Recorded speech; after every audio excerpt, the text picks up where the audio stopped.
বাংলাদেশে এখন Amazon FB এটা মনে হয় আরো ভালো মতো করতে পারে মানুষ। মানে আমরা যখন করতাম তখন দেখা যাচ্ছে যে একটা প্রোডাক্ট যখন আমরা দেশের বাইরে পাঠাই, ফর এক্সাম্পল অনেক আমরা ম্যাক্সিমাম কিন্তু ম্যানুফ্যাকচারিং কিংবা আমরা ম্যাক্সিমাম যে ইম্পোর্টগুলো করি কিংবা প্রোডাক্ট ম্যানুফ্যাকচারিং এটা কিন্তু চায়না থেকে করি।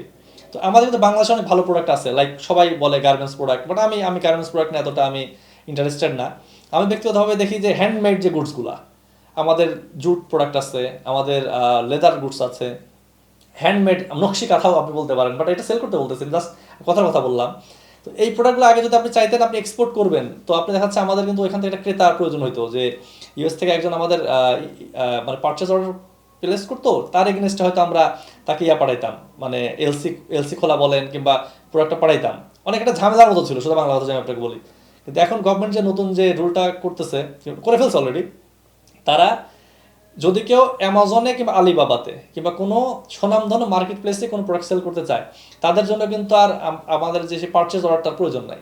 তারা চাইলে তার যে অ্যামাজনে সে সেল করে তার সেলিং ডকুমেন্টস এবং তার যে ওয়্যার হাউসে মালটা পাঠাতে যাচ্ছে সেই ওয়্যার হাউসের ডিটেলস যদি তার কাছে থাকে, সে ইজিলি কিন্তু ওই ডিটেলসগুলোর উপর বেস করে সে কিন্তু প্রোডাক্টটা পাঠিয়ে দিতে পারবে। তো দেখা যায় এতে কিন্তু আমাদের হয়তো শিপিং হ্যান্ডেলিং চার্জিং প্রাইসিংগুলো অনেক কমে আসবে বলে মনে করি। আমরা কিন্তু ডিএচএল ছাড়া অন্যান্য কার্গোতে পাঠানো একটু ঝামেলাই আসলে বাংলাদেশ থেকে।